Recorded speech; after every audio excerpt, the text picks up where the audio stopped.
예, 안녕하세요. 예, 지장경 강의 시간입니다. 엊그저껜가 우연히 인터넷 뉴스 뜬 걸 보고 또 쏘스라치게 놀랐어요.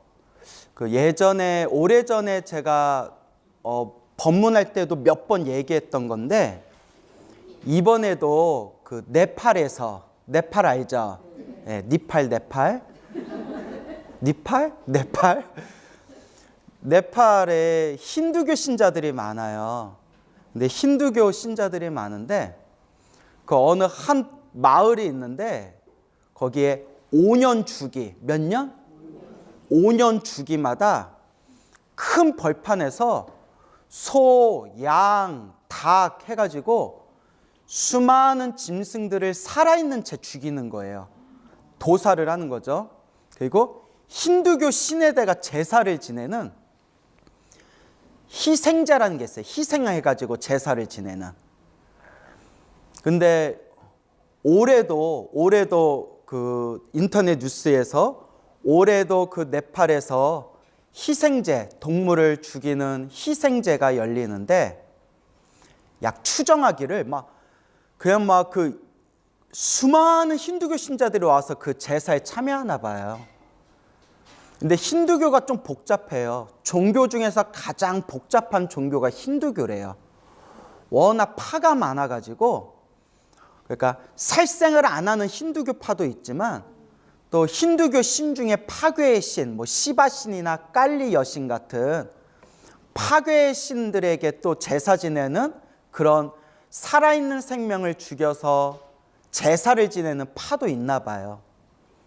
그래서 이번에 그 희생제의 살생을 당하는 살아있는 채 목이 잘리고 내장을 다 끄집어내는 건데, 벌판에서 추정하기를 그 제사 동안 50만 마리 5만 마리도 아니고 50만 마리로 추정이 된대요. 그 몇 날 며칠 동안 그 들판에서 50만 마리의 짐승들이 한꺼번에 그냥 살아있는 채 도륙을 당하는 거예요. 그게 수백 년 동안 내려온 전통이래요. 그러면 그걸 왜 하느냐? 살아있는 생명을 죽여서 신에게 제사를 지내면 복을 받는다는 거예요. 내가 원하는 소원을 성취할 수가 있다. 그게 수백 년 동안 내려왔대. 수백 년 동안. 부처님이 살아있는 생명 죽여서 제사 지내면 된다 했어요? 안 된다 했어요? 안 된다. 더 크고 무서운, 더 무거운 업보를 받게 된다. 그 지장경에도 우리 분명히 배웠죠. 지장경에서도 분명히 살아있는 생명을 죽이지 말아라. 살생하지 말아라.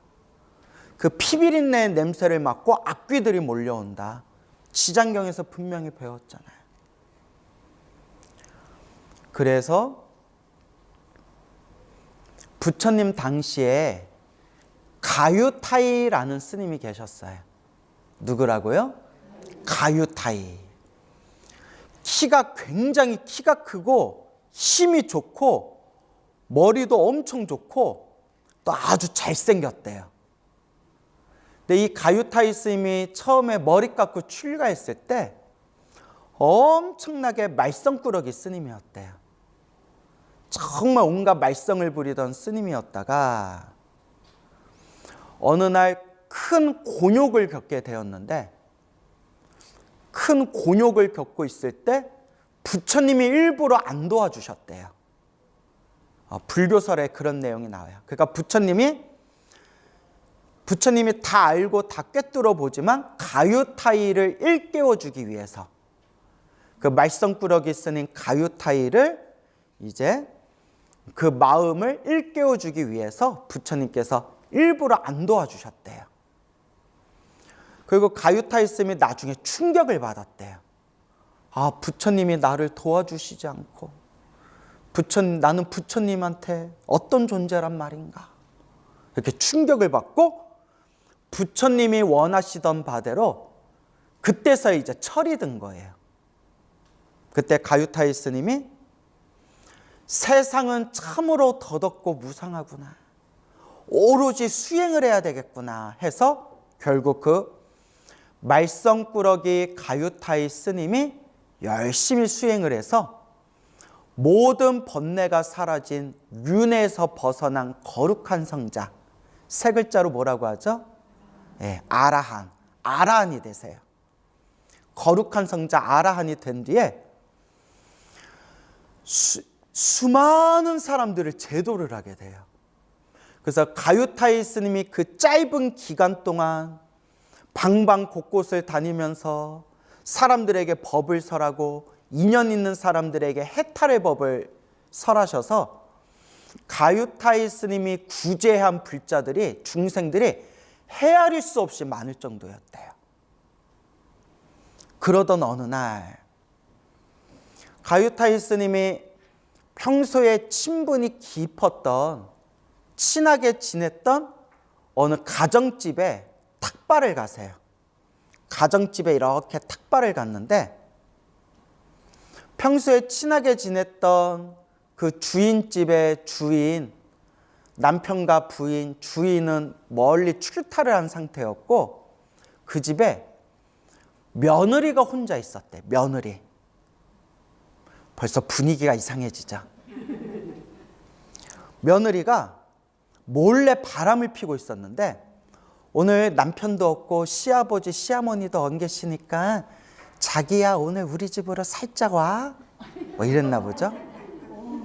그러니까 여러분, 바람을 펴도 밖에서 피세요. 알겠죠? 집으로 부르면 돼요, 안 돼요? 안 돼요. 바람 피려면 어디서 펴라? 요새 모텔도 많잖아요. 예, 웃자고 한 얘기예요. 예, 이제 그냥 웃자고 한 얘기고, 몰래 이제 자기가 바람 피는 남자를 몰래 이렇게 끌어들였는데 이 남자가 500명 도적대의 두목이었대요. 500명의 도적대의 두목.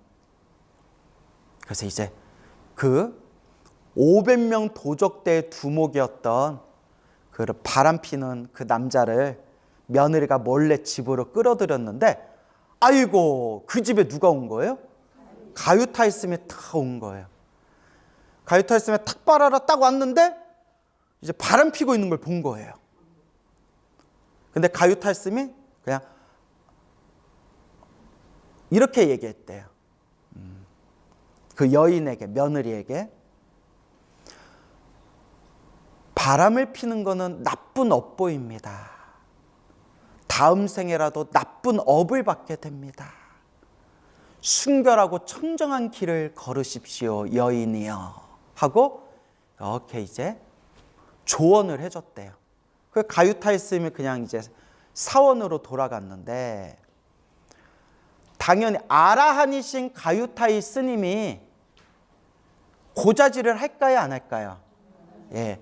그리고 책에서는 가유타이 스님은 아무한테도 말할 생각이 없었대요. 이미 번뇌와 욕망이 사라진 거룩한 성자 아라한이신 가유타이 스님은 그 여인이 바람을 피면서 이번 생 나쁜 업보를 짓고 있는 것을 자비로운 마음으로 안타깝게 여길 뿐이지 뭐 그 가족에게 고자질을 하거나 피해를 주려는 생각이 전혀 없었대요. 그러면 그 바람 피다가 걸린 그 며느리, 여인도 지가 잘못했으면 숨죽은 듯이 가만히 있던가. 누가 발이 저려요? 도둑놈이 제발 저려요. 그냥 가만히 있으면 될 걸. 어떻게 자기 어떻게 우리 걸렸어. 우리 시부모님하고 우리 남편한테 얘기하면 나 이제 맞아 죽을 거야. 나 어떻게 해? 자기야 어떻게 해? 저 중놈 좀 어떻게 해봐. 이렇게 이제 그 500명의 도적대 두목이었던 자기 바람 피는 남자에게 막 이제 하소연을 한 거예요. 그래서 그 바람 피던 그 두목이 몰래 500명의 도적대들과 몰래 길목을 지키고 있다가 산길에서 탁발을 하기 위해서 걷고 있는 가유타이 스님을 덮쳐가지고 스님을 죽여요.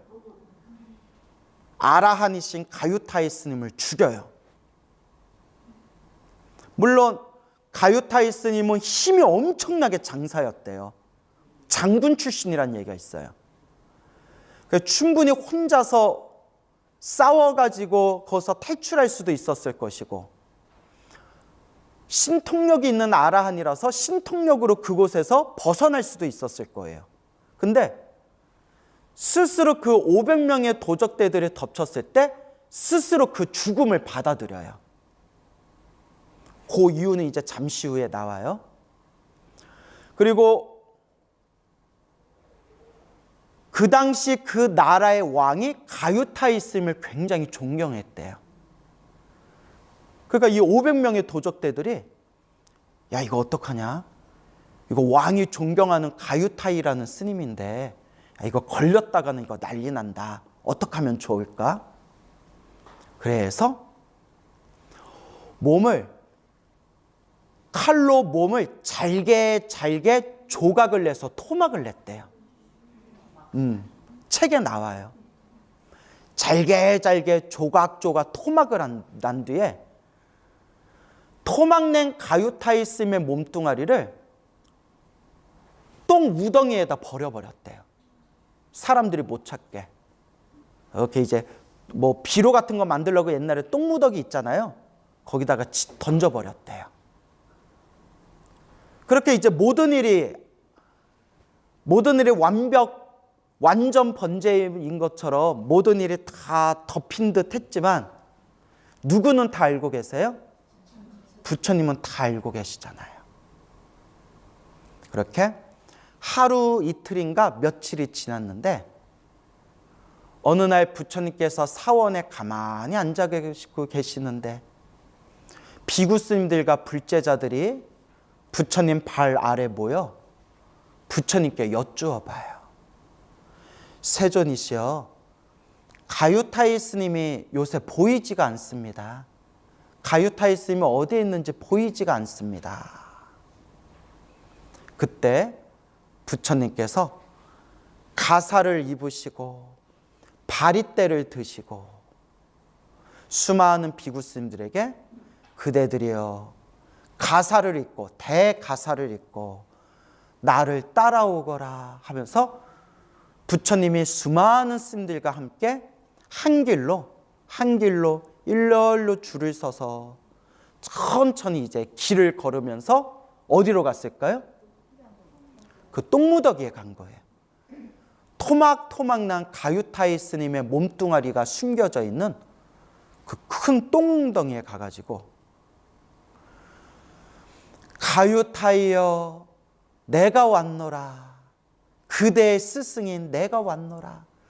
가유타이여 내가 왔노라 하는 순간 그 깊은 곳에 숨겨져 있는 똥무더기에서 가유타이 스님의 조각조각 난 그 몸뚱아리가 허공으로 붕 떠서 나타나더래요. 환한 빛을 발하면서 그대의 스승인 내가 왔노라 라는 부처님 말 한마디에 토막난 그 몸뚱아리가 환한 빛을 내면서 똥무더기에서 싹 몸을 드러낸 거예요. 그 자리에 수많은 스님들과 불제자들이 충격을 받은 거예요. 아, 가유타이 스님의 몸뚱아리가 조각나서 저기에 숨겨져 있었다니. 그래서 부처님께서 명을 내려서 비구 스님들이 그 토막난 가유타이 스님의 몸뚱아리를 다 수습을 해가지고 사원에 마어서 향과 꽃으로 깨끗하게 닦고 원래의 몸으로 잘 수습을 한 뒤에 정중하게 화장을 올렸대요. 다비식 화장을 했대요. 그게 이제 위대하신 아라한이었던 부처님의 수제자 중에 한 분이었던 가유타이 스님의 죽음이에요. 이게 사방팔방 널리 소문이 난 뒤에 국왕이었던 가유타이 스님을 평소에 존경하던 국왕의 귀에까지 들리게 된 거예요. 신하들에게 명을 내려요. 어떤 일이 있어도 반드시 찾아내라. 반드시 범인을 찾아내라. 왕의 분노가 대단했을 거 아니에요. 누가 감히 이 거룩하신 가유타이 스님을 몸을 조각내가지고 토막으로 살인을 해서 이 위대하신 거룩한 성자를 똥무더기에다 숨길 수가 있냐. 당장 찾아내라. 그리고 결국 찾았어요. 500명의 도적들과 그 도적대의 그 두목과 그리고 그 두목과 작당을 했던 그 며느리 여인까지 싹 다 찾아내가지고 모조리 사형에 처해버렸대요. 어쨌거나 사건은 여기서 끝나요. 이제 우리에게 이제 남은 궁금증이 있잖아요. 비구 스님들과 수많은 불자들이 서가모니 부처님께 찾아가서 여쭈어 봐요. 부처님, 가유타이 스님은 저렇게 거룩하고 위대하신 아라한이고 대성자이신데 어찌하여 저렇게 끔찍한 죽임을 당하게 된 겁니까? 위대하신 아라한이신데 어떻게 저런 무서운 끔찍한 저렇게 살해를 당해서 세상을 떠나신 겁니까? 저희들은 이해가 되질 않습니다. 그때 부처님께서 이렇게 말씀하십니다. 저것도 다 누가 지은 업이다? 가유타이. 다 스스로 지은 업보를 스스로 받게 된 것이다. 그 부처님께서 가유타이 스님의 머나먼 과거 전생 이야기를 들려주셔요. 자, 이걸 잘 들으셔야 돼요. 수없는 머나먼 과거 전생에 한 나라가 있었고 그 나라의 왕이 있었고 그 나라의 왕의 스승 역할을 하던 제사장이 있었다. 그래서 옛날 고대 국가에는 신정일치 사상이라고 해가지고 그저 이렇게 뭐 신에게 제사 지내는 제사장들이 굉장히 강한 권력을 주고 있었잖아요. 또 제사장은 아니지만 우리나라 고려시대 같은 나라에도 종교인, 스님들이 나라의 스승이라고 해서 국사라고 불리거나 왕의 스승이라고 해서 왕사라고 불렸던 큰 스님들이 고려시대에도 있었잖아요. 그렇죠. 수없는 머나먼 과거 전생에 왕의 스승이었던 제사장이 있었는데 이 제사장이, 제사를 담당하던 이 제사장이 자신의 권력을 더 주기 위해서 그리고 자신의 이익을 위해서 욕심에 눈이 멀어 왕에게 다음과 같이 이야기했다. 왕이시여, 이 나라가 더 잘 되고 왕께서 더 승승장구하시려면 하늘에 제사를 지내야 됩니다. 신에게 제사를 지내야 됩니다. 그러니까 왕이 제사를 지내면 되지요. 얼마나 내가 보시하면 되겠어. 내가 원하는 대로 필요한 대로 내가 후원하겠어. 왕이시여, 제대로 이 제사를 해서 제대로 기도발을 받으려면 남들과 같이 평범하게 제사를 지내면 안 됩니다. 그럼 어떻게 하면 되겠어? 힘이 센, 살아있는 힘이 세고 잘생긴 소 500마리를 죽여서 제사를 지내야 됩니다. 슬슬 눈치를 채셨죠? 몇 마리? 500마리의 소를 벌판에다가 제단을 차려놓고 하늘의 신의 이름을 부르면서 잘생기고 힘이 센 젊은 황소 500마리를 죽여서 제사를 지내야 됩니다. 그대가 원하는 대로 하시오. 그래서 그 들판에 500마리의 소들을 다 모아놓고 살아있는 채 칼로 목을 자르고 살아있는 채 몸을 난도질을 해서 토막을 내가지고 500마리의 소들을 죽여서 하늘에 제사를 지냈는데 그 500마리의 소들이 비명을 지르면서 소들이지만 소들도 생각이 있을 거 아니에요. 그 소들이 이렇게 마음속으로 이렇게 부르짖었대요. 우리가 무슨 죄가 있기에 우리를 이렇게 잔인하게 죽이는가? 우리를 이렇게 왜 잔인하게 죽이는가? 보라, 언젠가라도 우리가 다음 생, 다다음 생에라도 언젠가라도 우리가 사람의 몸으로 태어나게 되면 반드시 복수하리라. 반드시 복수하리라 하면서 500마리의 소들이 비명을 지르면서 죽어나갔대요. 그러면서 부처님이 이와 같이 말씀하시는 거예요. 그 가유타이가 바로 수없는 그 과거 전생에 500마리의 소들을 죽인 제사장이었다. 그 제사장은 목숨이 다한 뒤에 수없이 지옥에 떨어졌고, 지옥의 업이 다한 뒤에는 소와 같은 축생으로 태어나서 사람들에게 죽임을 당하는 억보를 되풀이해서 받았고, 사람으로 태어난 뒤에도 사람들에게 맞아 죽거나 사람들한테 살해당하는 업보를 받았고, 그렇게 수많은 업보들을 받으면서 그래도 선업을 지었던, 착한 업을 지었던 공덕이 있어서 이번 생에 가유타이라는 이름으로 태어나 누구를 만나게 되었다?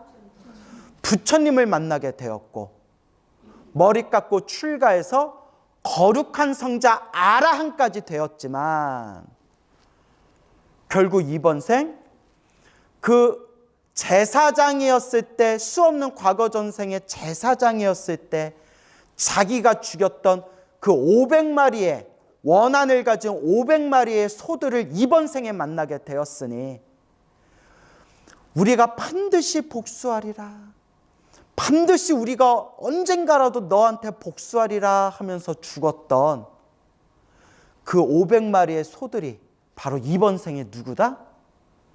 그 가유타이 스님의 몸을 토막내서 죽인 500명의 도적대였다. 이 모든 게 자기가 지은 지독한 업의 인연이구나 하면서 마지막에 부처님이 이렇게 얘기하세요. 하지만 가유타이는 이번 생에 번뇌가 사라지고 윤회에서 벗어난 거룩한 성자가 되었기 때문에 이 윤회에서 벗어나서 영원한 행복, 열반의 세계로 들어갔고 다시는 이와 같은 고통을 겪는다, 겪지 않는다. 이 모든 괴로움은 여기서 모두 다 끝나게 되었느니라. 그러니 불자들이여, 이 지독한 업의 인연에서 벗어나고자 한다면 어서 수행하고 마음의 깨달음을 얻어야 된다라고 부처님이 간곡하게 말씀하신 내용이 우리 경전에 자세히 나옵니다. 어떻게 마음에 와 닿으세요? 근데 중요한 거, 가유타이 스님은 그 제사장이었을 때 몇 마리를 죽였어요? 500마리. 근데 지금 네팔에서 벌어지고 있는 힌두교 신자들이 지금 살아있는 짐승들을 죽이는 게 지금 약 추정하기를 몇 마리? 50만 마리. 이 업을 어찌할꼬, 이 업을 어찌할꼬, 이 지독한 업을 어찌할꼬. 그나마 인도에서도 힌두교가 여러 파가 있다고 했죠. 그래서 좀 나이가 젊은 신세대 힌두교 신자들, 나이가 젊은 신세대 힌두교 신자들과 또 힌두교 다른 파에 좀 생명을 소중하게 여기는 힌두교 다른 파에서는 하지 말아라, 이런 거는 진정한 우리 힌두교의 진정한 교리가 아니다, 하지 말아라, 이렇게 지금 이야기를 하고 있는데, 이 업보가 왜 무서운지 아세요? 정말 업보가 두꺼운 사람들은 아무리 좋은 얘기를 해줘도 알아듣는다, 못 알아듣는다. 그게 업의 무서움이에요. 아무리 좋은 얘기를 해줘도 못 알아들어요. 살생하지 말아라, 살생을 하면 오히려 더 무서운 업보를 받게 된다 라고 아무리 얘기해줘도, 지금은 안 그러겠지만 몇십 년 전만 해도 실제로 제가 들은 내용들이에요. 실제로 제가 들은 얘기예요. 절에 다니신 불자님들 중에서도 어디 용하다는 무당집에 가가지고 무당이 아유 집안에 큰 우환이 있네. 아유 어떻게 해야 될게요.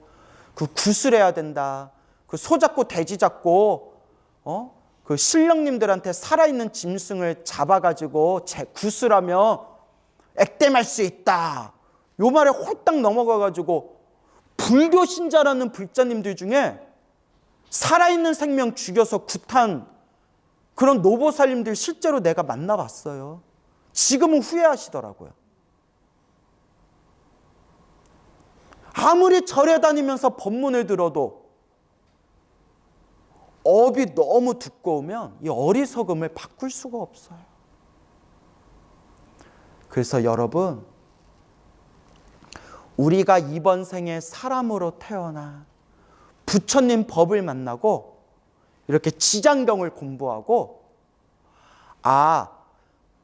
내가 어떻게 살아야 올바르게 공덕을 닦으면서 사는 거구나라는 걸 배우고 실천하려고 노력하는 것만으로도 여러분은 복이 많은 사람들이에요. 성근이 있는 사람들이에요. 모르겠어요. 몇 년이나 갈지. 왜냐하면 초창기 때 절에 열심히 다니다가 절에 안 다니고 막 사는 사람들도 내가 여러 번 본 적이 있기 때문에 꾸준하게 부처님의 법문을 듣고 가르침을 공부하고 올바르게 선업을 지으려고 노력하는 사람들은 정말 수없는 전생에서부터 착한 뿌리를 심은 사람들이에요. 믿습니까, 여러분? 예.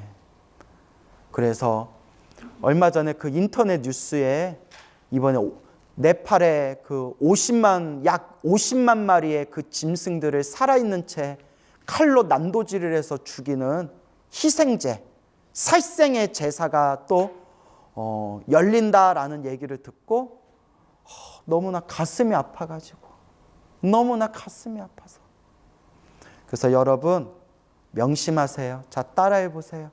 살생하지 말아라. 도둑질하지 말아라. 네. 삿된 음란한 짓을 하지 말아라. 거짓말하지 말아라.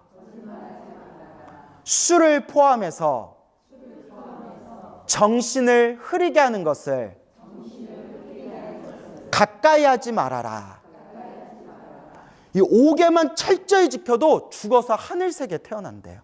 인간으로 태어나도 무량한 복을 받는데요. 네, 여러분 5개 지키기도 쉬워요, 어려워요? 어려워요. 그러니까 뭐 해야 돼요? 네, 염불 하셔야 돼요. 기도하셔야 돼요. 왜냐? 못 지키는 거는 못 지키는 거고 못 지킬 때 못 지키더라도 내가 지은 업장을 희석시켜야 되잖아요. 뭐 해야 돼요? 희석을 시켜야 되잖아요. 내가 컵에 나쁜 업보를 지은 게 내가 컵에 소금을 붓는 것 같다면 내가 지은 업보는 내가 받아야 되니까 컵에 소금이 가득 담겨져 있으면 그거 그냥 먹으면 돼요, 안 돼요? 여러분 소금, 컵에 담긴 소금 막 퍼먹어 본 적 있어요? 저도 없지만 전문 용어로 뒤져요. 전문 용어로 뒤진다 막 이렇게 돼요. 그런데 거기다 물을 섞으면 어떻게 돼요? 물을 콸콸콸콸 섞으면 어떻게 돼요? 훨씬 마시기가 편하죠. 일부러 소금물이 좋다고 일부러 물에다 소금 뿌려 먹잖아요. 죽염 뿌려 먹잖아요. 내가 지은 업보는 업보대로 염불하고 기도하고 공덕을 닦으면 소금이 담긴 컵에다 무엇을 붓는 것 같다? 물을 붓는 것 같아요. 우리가 시적 없는 옛적부터 알고 지었건 모르고 지었건 내가 지은 업보가 얼마나 많겠어요. 그죠, 여러분? 얼마나 우리가 지은 업보가 많겠어요. 지금 이 순간에도 우리가 얼마나 많은 업보를 지어요. 살생하지 말아라. 제가 살생은 안 하지만 가끔 화딱지 나면 목이 죽일 때 있거든요. 자다 그냥 에라이 뭐 이렇게. 그 벌레 같은 거, 바퀴벌레나 벌레 같은 거 보이면 휴지에 싸다 버리는데 작은 벌레 같은 건 휴지에다 싸다 버리면 아마 죽었을 수도 있어요. 뭐 내가 대놓고 뭐 큰 살생은 안 하지만 소소한 살생은 하잖아요. 그죠, 여러분? 그 다음에 도둑질하지 말아라. 딱히 내가 도둑질하는 일은 없지만 사탕 하나씩 가져가세요 하는데 2개 가져갈 때도 있고 뭐 예를 들어서 뭐 딱히 제가 도둑질한 거는 없던 것 같아요. 뭐 하여튼 예를 들어서 이렇게 우리가 일상에서 살아가다 보면 나도 모르게 알고 지었건 모르고 지었건 내가 지은 업보들이 있을 거 아니에요. 그렇죠? 알고 지었건 모르고 지었건 몸과 말과 생각으로 지은 나의 업보를 참회합니다. 닦을 수밖에 없어요. 10여 년 전에 지장기도 천일기도를 하시는 지장경을 매일매일 독송하시고 지장기도 열심히 하던 노보살님이 계셨는데 지장기도 하면서 몸이 너무 아프더래요. 몸이 너무 아픈데 몸이 아플 때마다 이렇게 생각한대요. 부처님, 제가 젊었을 때부터 살아있는 닭을 많이 잡았는데 뭘 많이 잡았는데? 닭을 많이 잡았대요. 닭을. 시골에 살면서 닭을 좀 많이 잡았대요. 제가 수 없는 닭의 닭 모가지를 자르면서 지었던 살생의 업보가 지금 몸이 아픈 걸로 제가 업장이 소멸이 되나 봅니다. 부처님, 제가 지은 살생의 업보와 제가 지은 모든 업보를 참회합니다. 그래서 자기가 지장기도 하면서 몸이 아플 때마다 내가 지었던 살생업보가 사라지고 있나 보다. 내가 크게 받을 걸 작게 받고 있나 보다. 이렇게 마음에 되새기면서 항상 지장보살을 연불 한대요. 내가 막 박수 쳤어요. 너무 훌륭하시다고. 정말 보살님은 찐 불자라고. 정말 제대로 공부하셨다고. 믿음이 없거나 부처님의 인과법을 제대로 이해를 못하면 그러니까 자꾸 이렇게 법문을 들어야 돼요. 내가 이렇게 지장기도 열심히 하는데 왜 이렇게 몸이 아프지? 왜 이렇게 안 좋은 일이 생기지? 내가 관음기도 열심히 했는데 왜 이렇게 나 안 좋은 일이 생기지? 내가 이렇게 절에 열심히 다니는데 왜 나한테 이렇게 힘든 일이 생기지? 자꾸 망상이 생기는 거예요. 그리고 마음이 막 흔들리는 거예요. 아이고, 절에 다녀봤자 아무 영험 없구나. 기도해봤자 아무 소용 없구나. 그게 바로 어리석음이에요. 그래서 자꾸 법문을 들어야 돼요. 이미 여러분은 제가 하도 말을 많이 해가지고 이제 귀에 딱지가 붙었죠. 내가 나중에 귓구멍 한 번씩 확인할 거예요. 딱지 붙었나 안 붙었나. 이제 여러분들 다 이해하시죠? 기도 열심히 하고 수행을 했는데도 나쁜 일이 생기는 것은 내가 크게 받을 업보를 어떻게 받는 거다? 내가 크게 받을 업보를 작게 받는 것이다 라는 걸 꼭 명심하시기 바랍니다. 아시겠죠? 그래서 늘 우리가 지장경을 읽고 지장경 기도를 하고 관음 기도를 하든 금강경 기도를 하든 법화경 기도를 하든 늘 업장소멸, 좋은 일도 나쁜 일도 다 누가 지은 업입니다? 다 내가 지은 업입니다. 다 내가 지은 업입니다. 제가 알고 지었건 모르고 지었건 탐욕과 성냄과 어리석음에 물들어 몸과 말과 생각으로 지은 업보를 참회하겠습니다. 항상 참회 기도를 하셔야 돼요. 그래서 이 세상의 중생들이 빨리 이 어리석음에서 벗어나기를, 살아있는 생명을 죽여서 제사 지내면 복을 받을 수 있다는 그 어리석음에서 우리 중생들이 벗어나기를 항상 우리가 마음으로 발언해야 됩니다. 알겠죠?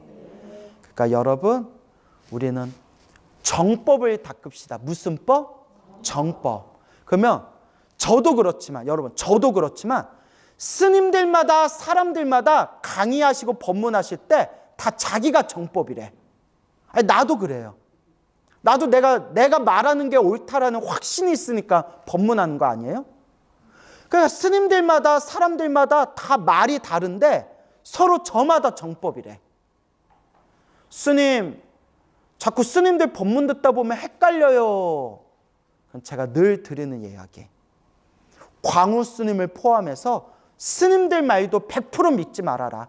솔직히 말하면 스님들도 못 깨달았어요. 아니, 나도 못 깨달았고 스님들도 못 깨달았어요. 못 깨달았다는 거는 말할 때 실수를 할 수 있다는 거예요.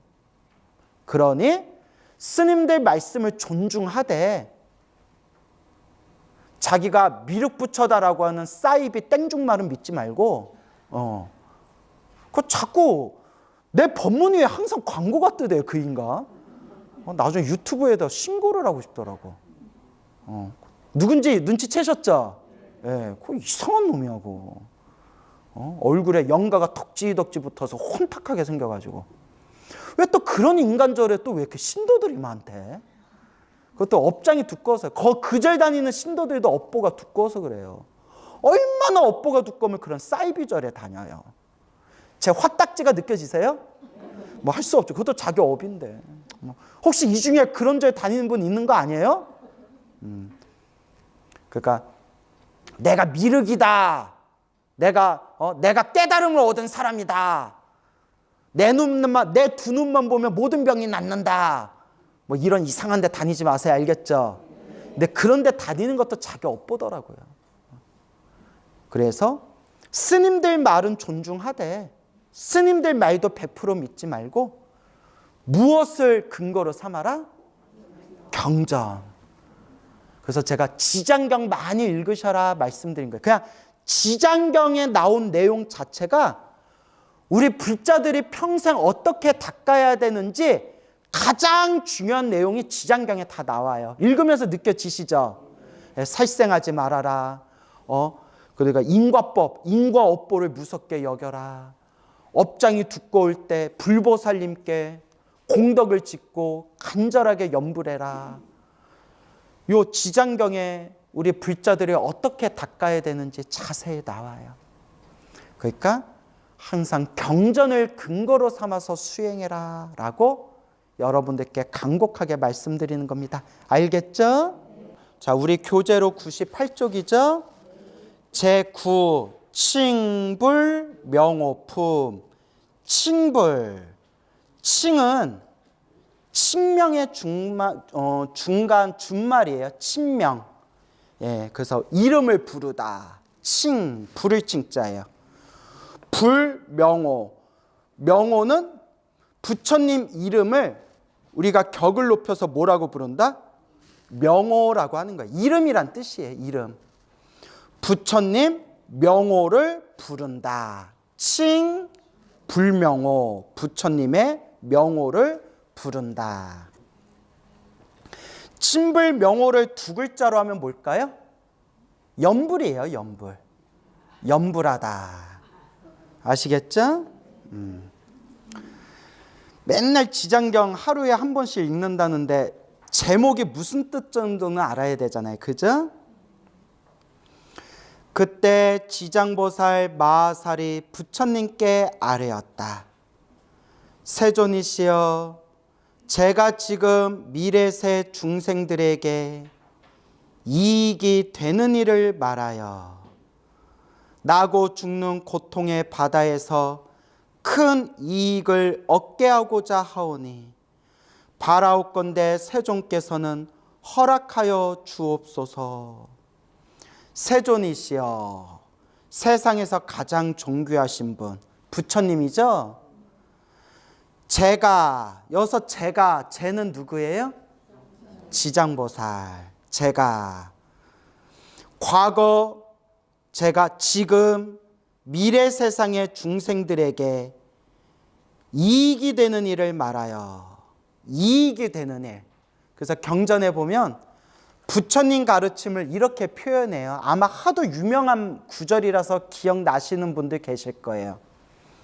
부처님 가르침은 처음도 좋고 중간도 좋고 끝도 좋다. 그죠? 처음도 좋고 중간도 좋고 끝도 좋다. 처음도 이익이 있고 중간도 이익이 있고 끝에도 이익이 있다. 우리가 잘 먹고 잘 사는 이익은 작은 이익이래요. 하늘색에 태어나서 복을 누리는 것도 그것도 작은 이익이래요. 그러면 부처님 법의 가장 큰 이익이 뭐냐? 생사윤회에서 벗어나는 거. 그러니까 완전한 자유를 얻는 거. 깨달음의 완전한 자유를 얻는 거. 여러분 저번 시간에 설명드렸지만 그 가유타이 스님 이야기 기억나시죠? 가유타이 스님이 토막 살해를 당한 끔찍한 무서운 인과업보 이야기를 들려드렸죠? 아라한도 업보에서 벗어나기가 힘들다는 거예요. 누구조차도? 아라한들조차도. 그런데 생사윤회에서 완전히 벗어나서 이제 열반의 세계에 들어가면 더 이상 그 업보를 받지 않게 된대요. 그래서 우리가 영원한 행복, 완전한 자유를 얻는다라고 표현하는 거예요. 아시겠습니까? 최고의 이익이 뭐냐? 인간 세상에서 잘 먹고 잘 사는 것도 아니고 하늘 세계에 태어나서 쾌락을 누리는 것도 작은 이익이라는 거예요. 마음의 깨달음을 얻고 생사윤회, 태어나고 죽는 이 업보윤회에서 벗어나서 완전한 자유, 영원한 행복을 얻는 것. 그게 최고의 이익이라는 거예요. 근데 혼자만 누리면 소승이라고 불러요. 누구만 누리면? 혼자만 깨닫고 혼자만 윤회에서 벗어나면 그건 소승이에요. 그러니까 대승은 뭐냐? 우리 대승불교 하잖아요. 대승은 뭐냐? 내가 성불해서, 내가 부처님이 돼서 모든 중생을 다 구제하는 게 대승이에요. 이게 최상의 이익이래요. 그런 길을 걷는 분이 바로 지장보살이에요. 그래서 여기 보살마살이란 표현 나오죠? 보살마살이 최고의 보살들을, 최상의 보살들을 보살마살이라고 부르는 거예요. 모든 중생을 다 제도하겠다 원력을 세우신 위대한 보살을 보살마살. 마살할 때 마살 있죠? 마살이 뭐 맛살이란 뜻은 아니잖아요. 마하가 맞아요. 크다, 위대하다란 뜻이에요. 마하바냐 바라밀다 할 때 마하.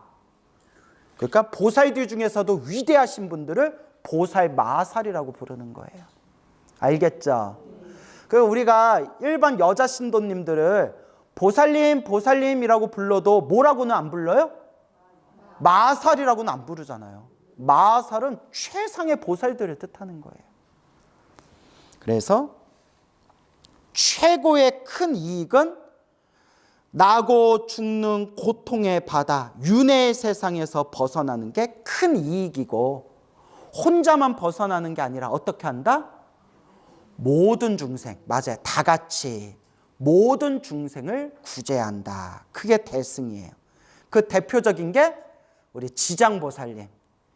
지옥에 있는 중생들까지 다 제도하겠습니다.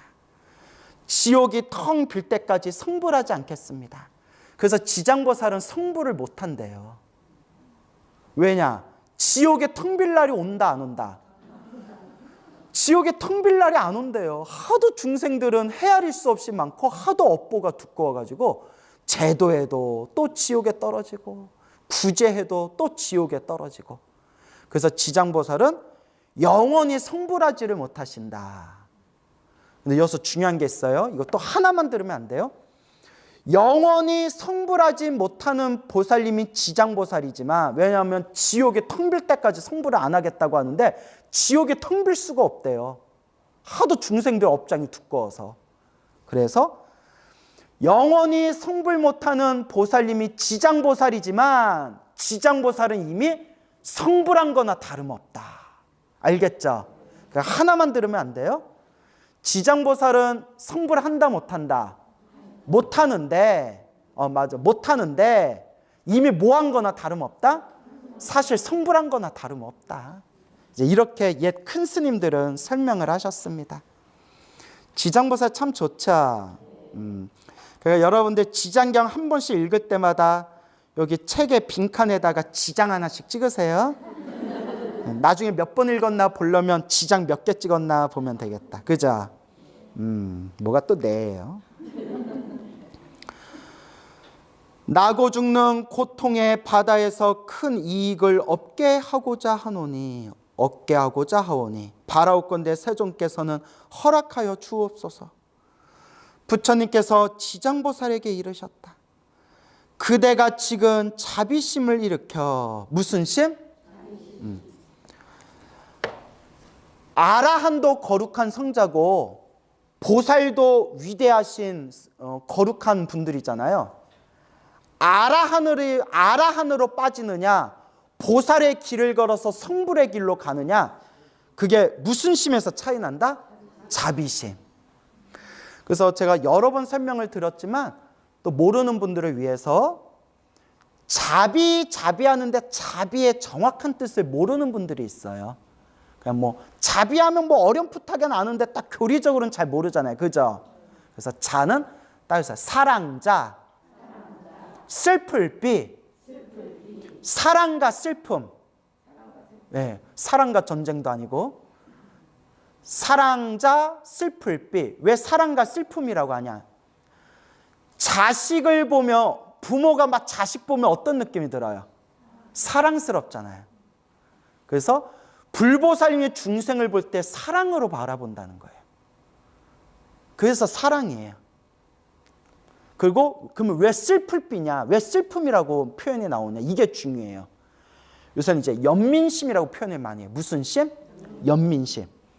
그냥 사랑만 하는 게 아니라 내 자식이, 사랑하는 내 자식이 힘들고 괴로워하면 내 마음이 어때요?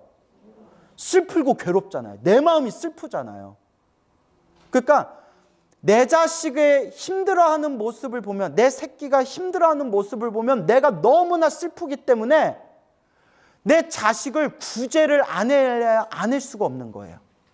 그와 같이 불보살님도 중생을 바라보면서 어떤 마음을 일으킨다? 연민심, 슬픔, 괴로움에 빠진 중생을 보고 슬픔을 느끼기 때문에 그 중생을 구제할 수밖에 없다는 거예요. 그래서 지옥에 떨어진 중생을 구제를 안 할 수가 없다는 거예요. 누구 마음이 슬퍼서? 내 마음이 슬퍼서. 불보살의 마음이 슬퍼서. 그래서 티베트 불교를 공부하면 자비심할 때 자자라는 의미보다 비라는 의미에 더 의미 부여를 많이 해요. 연민심, 중생을 향한 슬픔.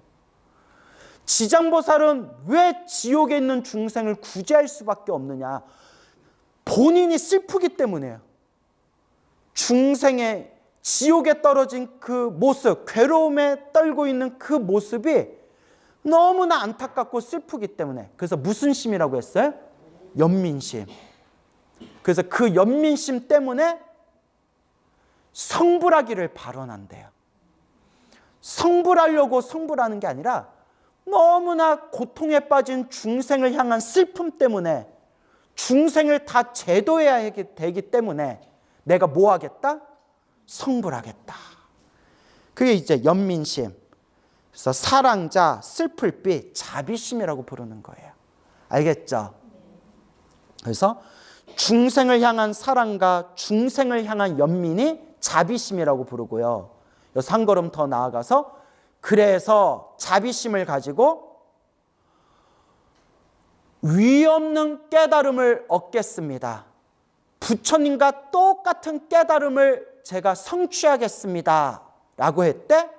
그 마음을, 완전한 깨달음을 얻겠습니다라는 마음을 따로, 자 이거 다 설명드렸던 건데 따라해보세요. 보리심. 그걸 보리심이라고 하는 거예요. 알겠죠?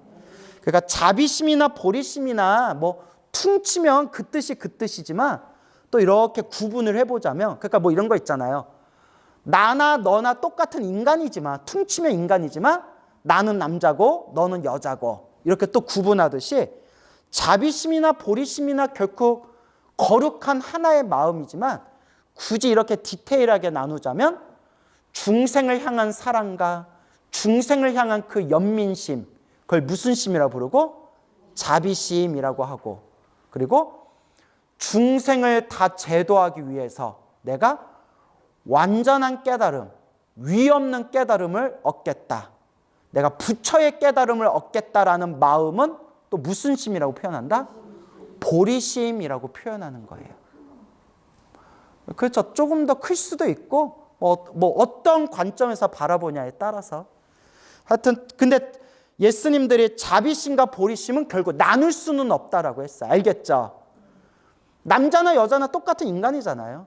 그런데 이제 굳이 뭐 신체적 특징에 의해서 남자, 여자 했듯이 자비심과 보리심은 결국 나눌 수 없는 거룩한 마음이지만 표현할 때, 디테일하게 표현할 때 자비심과 보리심으로 나눠서 설명을 또 하는 거예요. 알겠습니까? 여러분은 자비심이 있어요, 없어요? 있는 걸로 합시다. 자, 그래서 죄업으로 인해 고통에 빠진 육도 중생을 제도하고자 불가사의한 일을 말해라 하는구나. 육도 중생이면 지옥, 악귀, 축생, 아슈라, 인간, 청상, 육도 중생을 제도한다. 그래서 불가사의. 여러분, 부처님 가르침은 불가사의예요. 그래서 불교학으로는 성불할 수가 없어요. 학은 철학할 때 학, 불교학 할 때 학은 결국 머리로 따지고 분석하는 거예요. 근데 분명히 말씀했지만 부처님의 가르침은 네 글자로 뭐라고 표현해요? 불가사의. 불가, 뭐뭐할 수 없다. 사의, 생각으로 헤아릴 수가 없다. 그래서 우리가 책도 많이 보고 강의도 많이 듣고 올바른 지식을 아주 세밀하게 예리하게 올바른 지식을 닦아야 되지만 결국 마지막에 깨달음의 문에 들어갈 때는 부처님의 경지는 뭐라고 표현한다? 불가사의. 생각으로 헤아릴 수가 없다. 생각으로 헤아릴 수가 없는 게 부처님의 가르침이에요. 법화경에서도 이야기했고 화엄경에서도 이야기했고 모든 경전에서 부처님의 깨달음은 생각으로 헤아릴 수가 없다 라고 이야기했습니다. 알겠죠? 그 생각으로 헤아릴 수 없는 가르침을 억지로라도 중생들에게 언어와 문자를 통해서 억지로라도 전하고 가르친 게 바로 경전이에요. 그래서 경전은 지도와 같다고 했어요. 뭐라고요? 지도. 그래서 지도를 통해서 우리가 목적지에 잘 도착할 수가 있잖아요. 그죠? 근데 요새들은 지도라고 하면 잘 느낌이 안 온대요. 그럼 뭐라고 해야 되냐 했더니 내비게이션이라고 해야 된대요. 그 말도 맞죠? 그 시대가. 그러니까 경전은 내비게이션이에요.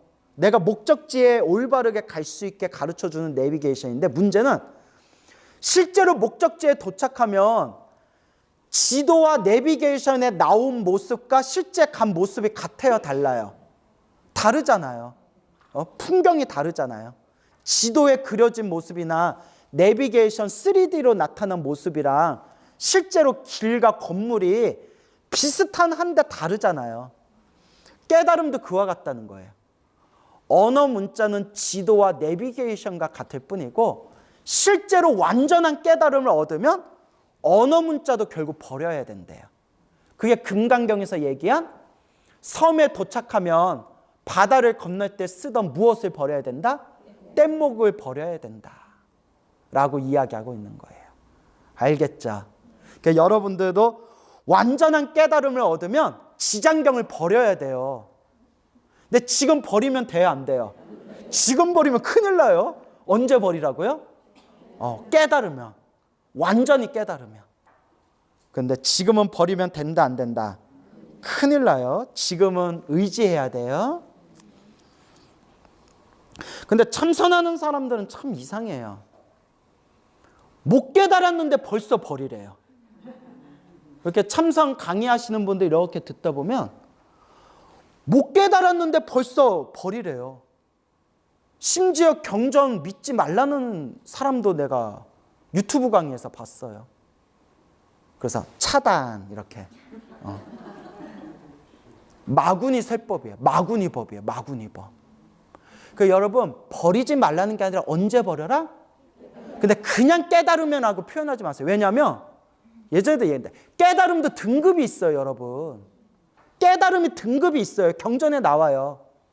보살도 1지보살, 2지보살, 3지보살 이렇게 나와요. 1지보살도 깨달음이고 3지보살도 깨달음이고 6지, 7지보살도 깨달음이에요. 그러니까 그냥 깨달음 하면 애매모호하다니까요. 그러니까 완전한 깨달음을 얻을 때. 알겠죠? 뭐 할 때? 완전한 깨달음을 얻을 때. 그러니까 어설픈 깨달음이 아니라. 지장보살은 몇 지보살이라고 배웠어요? 10지보살. 그러니까 보살행의 완성이 10지보살이에요. 그러니까 지장보살은 이미 보살행을 완성하신 분이에요. 그러니까 그냥 아유 피곤해 죽겠네. 아유 나 이제 성불하련다 하면 그 자리에서 뿅 하고 성불할 수가 있는 경지가 10지보살이에요. 그런데 일부러 성불을 안 하고 계시는 분이에요. 뭐 하기 위해서? 중생을 다 제도하고 성불하겠다. 그럼 이제 이렇게도 얘기해요. 그러면 부처님이 되고 나서 성불하면 안 됩니까? 그 말도 맞아요. 그래서 우리 팔만대장경을 보면 관세음 보살은 이미 석가모니 부처님보다 훨씬 오래전에 성불하셨대요. 제가 예전에 다 설명드렸죠. 왜 또 새로 듣는 듯한 표정을 짓냐? 내가 엄청나게 얘기했는데. 그런데 질문 한번 해봅시다. 내가 이거 엄청 자주 얘기했어요. 관세음 보살님이 석가모니 부처님보다 훨씬 이전에 성불했을 때 관세음 보살님이 성불했을 때 무슨 열애라고 불렀다고 했어요? 뭐라고요? 정법, 명왕, 열애. 기억나죠? 또 이제 와서 예 또 이러신다. 정법, 명왕, 열애. 이런 건 좀 기억해 두시면 좋아요. 알겠죠? 관세음 보살님이 석가모니 부처님 이전에 무슨 열애라고 불렀다? 정법, 명왕, 열애인데 일부러 중생들을 제도하기 위해서 관세음 보살이라는 몸으로 중생을 제도하고 계시다라고 팔만대장경에 대승경전에 그런 내용이 나온대요. 알겠죠? 그래서 불보살님의 깨달음과 불보살님의 중생을 제도하는 모습은 불가사의래요. 무슨 사이? 불가사의. 생각으로 헤아릴 수가 없어요. 그러니까 희한하죠. 힘들고 괴로울 때 간절히 불보살님의 이름을 부르면 가피가 있어요. 죽을 병에 걸린 사람이 병이 저절로 사라졌다거나 눈앞에서 엄청난 사건과 사고가 터졌을 때 간절하게 불보살님을 부르는 순간 그 위험 속에서 보호받은 이야기가 헤아릴 수 없이 많아요. 제가 소나무라는 프로그램으로 유명해졌잖아요. 그죠? 10년째 하고 있어요. 10년째. 제가 소나무라는 그 프로그램을 했을 때 그 담당자, 제작부장이었던 제작을 담당하는 제작부장님이 보통 6개월 정도 하고 1년 이상 하면 성공한 겁니다. 이러더라고요. 그래서 내 목표가 1년만 하자였어요. 1년만 하자. 1년 못하면 뭐 6개월이라도 하지. 뭐 이렇게. 근데 지금 몇 년째 하고 있어요? 10년째. 근데 정말 제가 갚이 받았어요. 어떤 갚이냐. 그 프로그램을 10년 동안 진행하면서 제 불심이 더 깊어졌어요. 신도님들한테 재미있고 좋은 이야기를 들려드리고 싶어서 큰 스님들 법문이나 경전이나 또 실감난 이야기를 생생하게 들려드리고 싶어서 현대에 펼쳐진 가피 이야기를 막 수집하는 과정에서 정말 책에서 봤으면 믿기 어려운 신비한 가피를 받으신 불자님들을 실제로 만나고 대화하고 목격을 하면서 그냥 부처님 경전을 보고 책을 보고 큰 스님 법문을 들으면서 그냥 어렴풋하게 믿고 있었던 나의 그 불심이 뿌리까지 깊게 제 불심이 깊어진 걸 제가 생생하게 느껴져요. 불보살 가피는 분명히 있구나. 여러분들도 다들 제 불보살 가피 이야기 듣고 다 여기 오신 분들이잖아요. 그죠? 정말 생생하게 그 가피를 체험하신 분들을 내가 실제로 만나고 대화하면서 그분들이 막 눈가에 눈물이 그렁그렁하면서 스님, 제가 어떻게 부처님을 대고 제가 거짓말을 하겠습니까? 제가 드린 말씀은 조금도 거짓이 아닙니다. 그리고 눈물을 뚝뚝 흘리시는데 부처님이 너무 감사해서 눈물을 흘리는데 내가 믿습니다 안 할 수가 없는 거예요. 제 믿음이 더 강해졌어요. 아, 정말 부처님 가피는 있구나. 믿습니까, 여러분? 예, 뭐 끝까지 가봐야죠. 자, 그래서 부처님의 가피는 무엇이다? 불가사의하다. 그리고 이 지장경을 독경하고 지장경 기도를 하면서 가피 받은 분들이 참 많아요. 근데 제가 말씀드리죠. 꼭 지장경에만 집착할 필요 있다 없다. 관음기도가 좋으시면 관음기도 하시면 돼요. 지장기도가 좋으시면 지장기도 하시면 돼요. 저는 항상 극락세계를 발언하고 있기 때문에 나무아미탑을 연불 하잖아요. 저 나무아미탑을 연불해서 저도 큰 가피를 받았어요. 그래서 어떤 기도를 하든 불보살님의 불가사의한 그 힘을 믿고 의지하고 간절하게 연불해라. 정성스럽게 연불해라 말씀드리는 거예요. 그래서 여러분, 기도도 어설프게 기도하면 가피도 어설프게 와요. 희한하죠? 기도도 간절하고 깊이 기도하면 가피도 깊이 와요. 그래서 예스님은 뭐라고 표현했냐면 작은 종을 작게 치면 종소리도 어떻게 들리고? 작게 들리고, 큰 종을 크게 치면 종소리도 어떻게 들린다? 크게 들린다. 그래서 간절하게 하시라는 거예요. 평생 팔만대장경을 연구하셨던, 평생 불교 교리를 연구하셨던 스님이나 그 거사님들이 이런 얘기를 많이 하세요. 이렇게 책을 보다 보면 마지막에는 결국 나무아미탑을, 관세음보살, 지장보살, 마지막에는 결국 연불하게 되더래요.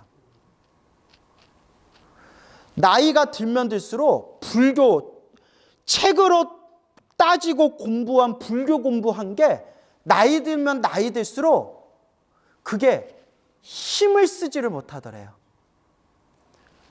젊을 땐 몰랐는데 나이 들어서 막 몸이 아프거나 갑자기 큰 병에 걸렸거나 갑자기 마음에 뭔가 큰 어떤 우환이 있거나 할 때 젊을 땐 몰랐는데 나이 들수록 머리로 따지고 머리로 분석한 지식이, 불교 지식이 별로 소용이 없더래요.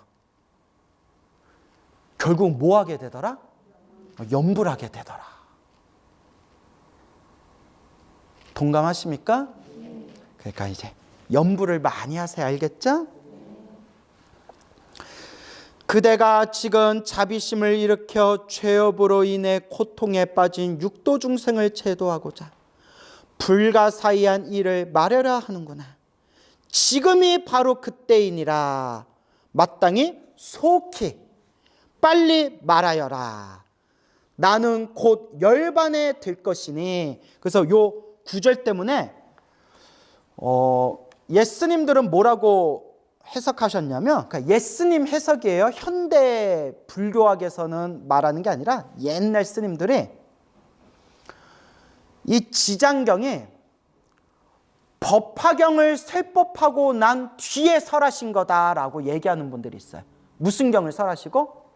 법화경을 설하시고 난 뒤에 설한 경이다. 왜냐? 그러니까 이거는 중국 불교 큰 스님들이 얘기한 거예요. 법화경이 최상의 경전이라고 하잖아요. 법화경이 부처님이 인멸하시기, 부처님이 열반에 드시기 8년 전부터 법문하신 거래요. 근데 이제 현대 불교학에서는 인정을 안 해요. 그래서 제가 얘기하잖아요. 불교학에서 말하는 게 다르고 신앙으로서의 불교가 좀 달라요. 그래서 옛날 중국의 큰 스님들은 열반경이 부처님 열반에 드시기 몇 년 전에 세법하신 거다? 8년 전에 세법하신 거다. 8년 전부터 법화경에 사상을 설하셨다. 이렇게 이제 보거든요. 그래서 그걸 근거로 뒀을 때 지장경에 나는 곧 열반에 들 것이니 라는 구절을 근거로 삼아서 지장경은 무슨 경을 설하시고 난 뒤에 설하신 거다? 법화경을 설하시고 난 후에 지장경을 설하신 걸 거다라고 얘기를 하는 분들이 있어요. 알겠죠? 하지만 그래서 경전을 우리가 제대로 공부해야 돼요. 이것도 논리적으로 맞지 않다라고 하는 분들이 있어요. 왜냐? 우리 지장경 첫 페이지에 보면 지장경이 펼쳐진 이유가 서가모니 부처님이 어디에 가셔서 법문하신 거예요? 도리천. 왜 도리천에 왜 가셨죠? 어머니 마야 부인을 제도하기 위해서, 성불하고 난 뒤에 어머니를 제도하기 위해서 도리천에 가셔가지고 법문을 해주신 게 요 지장 법문이잖아요. 그죠? 여기서 이제 또 엄청난 논리적 오류가 생겨요. 뭐냐? 책마다 다른데, 책마다 달라요. 근데 보통 우리가 부처님의 생애를 공부해 보면 부처님이 어머니 마야 부인을 위해서 도리천에 올라가신 게 40대 때 일이래요. 몇 살 때? 40대 때. 책마다 좀 나이 차이는 있지만 보통 40대 때. 그러면 부처님이 몇 살에 돌아가셨어요? 80에 돌아가셨는데 40대 때 갑자기 나는 곧 열반에 들 것이라는 표현이 맞아요, 안 맞아요? 안 맞아요. 그래서 현대 불교학에서는 지장경 자체가 후대에 만들어진 경전이라고 해요. 지장경 자체가 후대에 만들어졌다. 그런데 제가 지장경 강의하면서 여러분들 헷갈리지 말라고 제가 여러 번 말씀드렸는데, 저도 지장경이 후대에 편집되어진 경전이라고 저도 생각해요. 예전에 다 말씀드렸죠.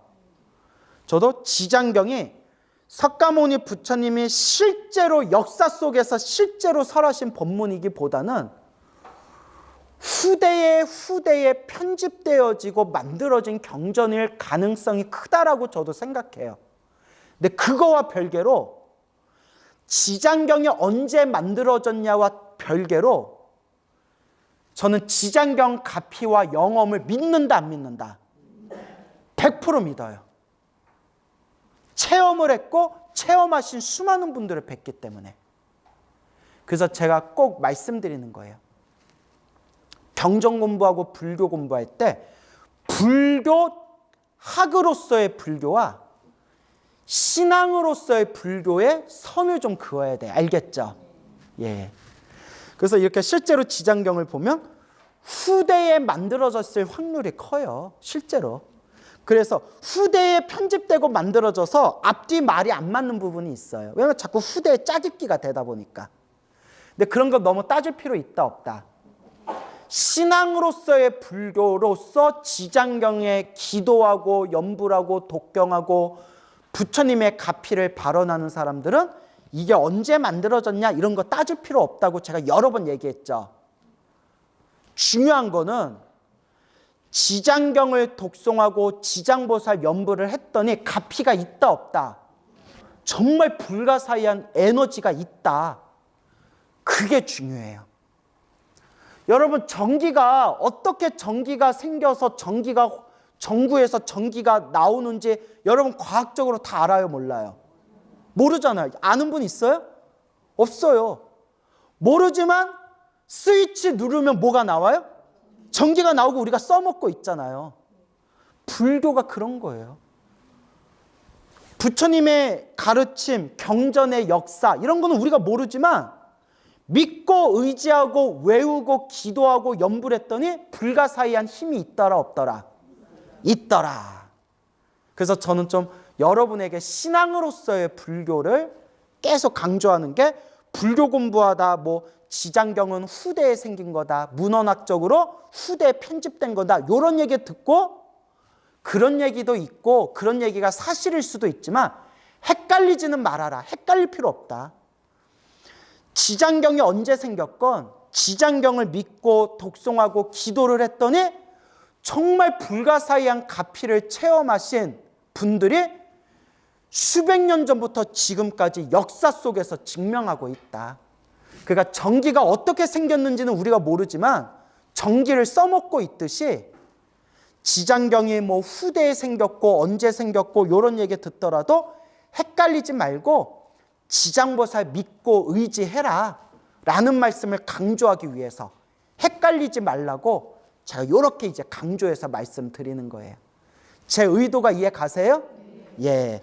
그래서 지장경 보면 뭐 이런 부분에 지장경이 부처님이 도리천에서 마야 부인을 위해서 법문을 하신 거고 마야 부인을 위해서 법문을 했을 때 그때 부처님의 나이가 30대 후반이거나 40대로 우리가 부처님의 생애에서 우리가 추론할 수가 있는데 뜬금없이 뒷부분에 나는 고 열반에 들 것이니 라는 부분이 또 뜬금없이 나오면 말이 앞뒤가 안 맞잖아요.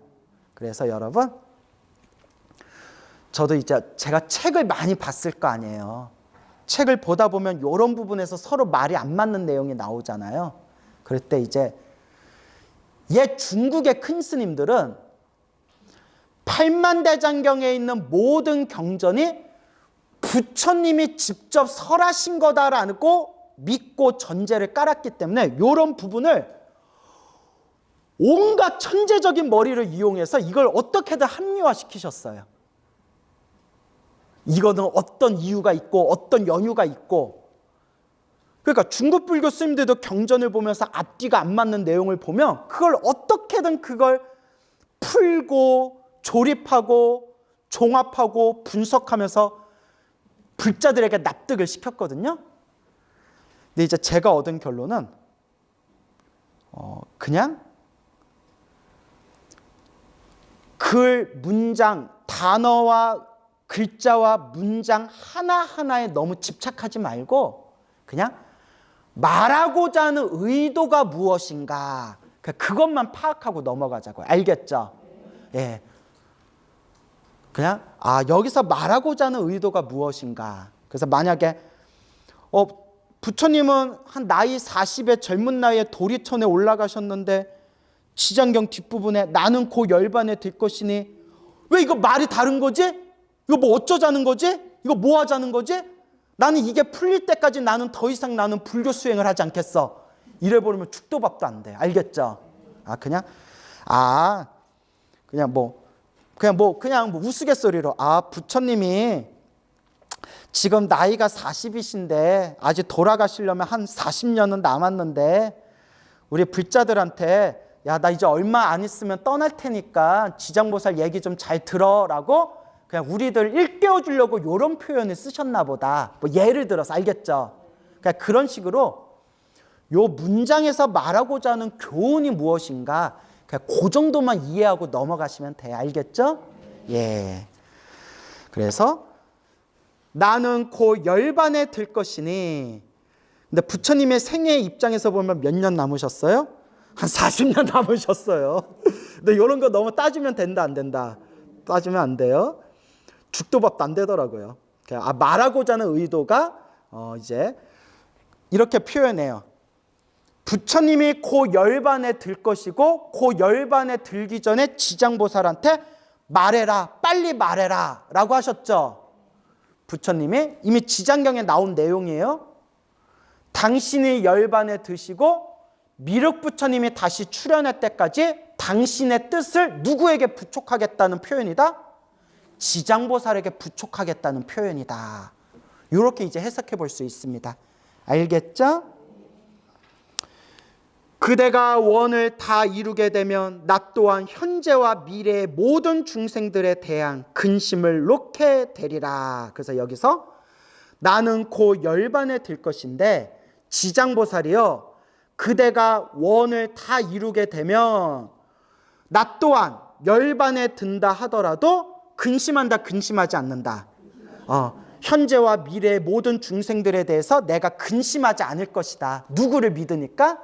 지장보살 그대가 있으니까. 이제 이런 의미로 이해하시면 되겠습니다. 알겠죠? 여기서 마치겠습니다.